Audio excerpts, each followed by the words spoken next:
Every morning, I awake alongside the earth and spend a couple moments in complete stillness, paying close attention to each and every shift unfolding in front of me. Summer is so funny in that it seems like you can spend half the year wishing for it to be here, and once it is, life seems to move so fast that you blink your eyes and wake up one day and suddenly the breeze has a slight shift in it and the mornings are a bit chillier and the garden is ready to harvest. The apple trees have been hanging heavy with fruit and the moon is slowly reclaiming the sky as we tilt towards winter, which is crazy to think about. So I am committed to the act of slowing down as much as I can to soak in every last drop of the summer sun before fall arrives. This is my second summer living in the mountains, and I am beginning to really love each and every season here. In a lot of traditional cultures, they have a separate season for the end of summer, and it just makes so much sense because the end of summer and early fall are both such special times here in the mountains. I have been loving spending my mornings going on crisp runs by the river, followed by slow, nourishing stretches, the ones where I hang out in the areas of tension and ask my body to release the density. I then pour it all out onto my journal pages, all the heaviness, all the weight. I create space for the day, and it truly has been so incredibly helpful in lessening the load on my mind. Yes, my mind tends to carry a lot, and so any practice that helps relieve that heaviness has been really sweet. I've been feeling much lighter these days, and I can honestly say that I am falling in love with my life for the first time in a very long time. Good morning, everybody. I just went on a run, and now I'm replenishing my body. I just feel so happy to be able to move my body in a healthy, pain-free way, and I just express the gratitude every single day because that is not always the case. And so when I do get to move my body in a fun, playful way that I truly enjoy. I grew up as a runner. I just love to celebrate it, and I love to say thank you through feeding it some nourishing food. So I have 2 pasteurized eggs from my chickens, and then I have some organic sourdough bread that I got at the farmer's market alongside some of these sunflower sprouts. And if you've never tried sunflower sprouts, they are so good. They're super rich in micronutrients, and they're also pretty high in protein because they're literally just a sunflower seed sprouted.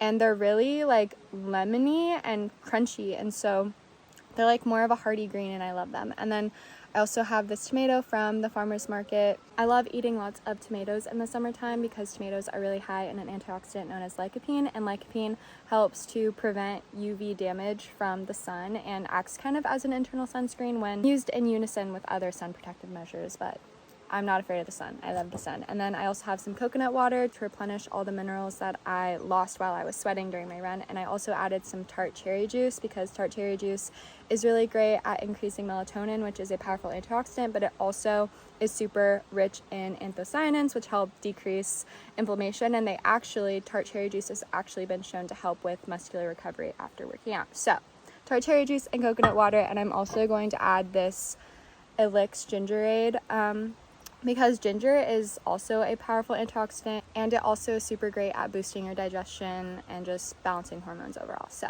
I'm going to eat this breakfast outside, and then I'm probably going to go foraging. I'm currently spending so much time gathering all the medicines of the land in preparation for winter. I have been prepping a lot of elderberries from down by the river and drying a lot of mullein. Mullein is actually a very invasive species here in the States, which means it takes resources away from native plants and keeps them from taking root. So this can be really harmful to native ecosystems. So I tend to try and grab as much as I can and pull them up and then plant native seeds in their place. And mullein is also extremely medicinal, so it feels like a true trade between me and the land. I take it and allow for native species to grow so that native pollinators can pollinate them, and then I in turn get a lot of medicine. And so I love to dry the leaves and make herbal oils out of them to take internally in the winter by mouth, and then also apply topically on my skin.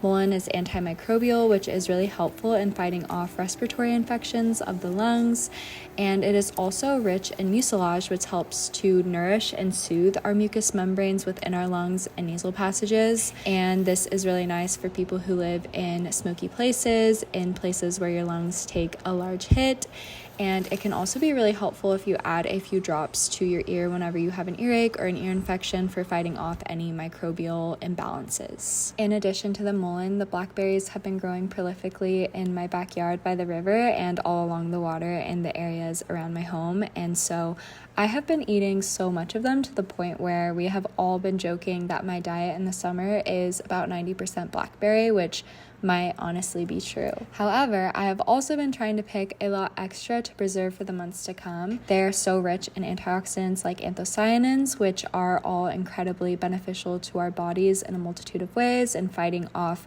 oxidative stress and all of those things. And so I love to just prepare a bunch of them for the winter months when there is not as much in season. I will either can them or make jam out of them and freeze them, and also just bake baked goods with them and freeze them and just keep them all yummy for all year long. And when I freeze them, I love to just have them as a delicious welcome treat in the cold of winter so I can make some warming pies and jams from them. Okay, I am out by the river. I just picked some blackberries and they are so big and juicy and ripe and they taste so delicious. They taste like cotton candy. They are probably my favorite fruit. I don't know. It's also about to be fig season and I love figs too, so it's kind of a hit or miss, but I would love to hear everybody's favorite fruits in the comments down below because I feel like that also says a lot about your personality. I don't know, I'm funny like that. I feel like your favorite fruit says a lot about you. So on this day, after picking the blackberries, I headed over to one of my favorite spots on the river with my boyfriend Brock, and we have been making this such a big priority, just spending time off of our phones, deeply present with the land and with each other, which I feel like everybody needs more of these days. And we've been spending the afternoon swimming and meditating. My mind has been feeling really busy recently, and this practice has always been truly the best medicine, just floating and playing and being with all the elements around you, and there's really no better medicine in my opinion. After we got back from the river, I desperately needed to work in the garden, and so I did some watering and pruning for the day. This is a practice that reminds me of what it truly means to be human. Taking care of other beings like the plants and the earth are really the greatest reminders of who I am, a tender of the earth and an integral part of this interweb of being. Gosh, sometimes it is so easy to forget who we are, even as somebody who lives out in the wilderness. So much of our lives are spent behind a screen, and I really cannot help but wonder if we would all be better off without it. I know they are a powerful tool for connection and inspiration, yet there is still that underlying question of whether or not we would actually be thriving without them. Either way, I find myself so grateful for this community that we have on here and the opportunity to connect with other like-minded souls and feel the love from all of you, even from miles and miles away. So I hope you guys are feeling my love in return. Anyways, I harvested a bunch of zucchini, tomatoes, and marigolds from the garden and made a quick, easy salad for lunch, which I had alongside some creamy medjool dates before heading off for a few appointments. Another outfit change. I had a few appointments that I went to today. I had some PT for my ankle, and that was really nice. My ankle's feeling really healthy and strong, and then I had an acupuncture appointment for regulating my cycle and for jaw pain. So I was just getting myself all tuned up today, and it felt really good to do some self-care. I definitely fell asleep on the acupuncture table, and if you guys have never had acupuncture, I definitely recommend it. You are going to be amazed. You can feel the chi, the energy moving through your body and just circulating, and it's really a cool experience to have. So I am feeling really just like blissed out right now. But whenever I go into town, I always make a big trip out of it. So I got some groceries and I also picked up some snacks. I ate a little beef stick for protein. They have like 10 grams of protein in them, and I really feel like I needed it after just like working on myself today. And I got some grapes because it's finally grape season and they're so crunchy and just delicious. And so I got some grapes. I'm a green grape girl through and through, but I love all grapes, but green grapes definitely, they're always really yummy. And then I got this really yummy, it's called like Hop Tonic, and it's just a sparkling chamomile lavender tea, organic, and chamomile and lavender are both very calming for the nervous system, and so I'm just like riding out that nervous system regulation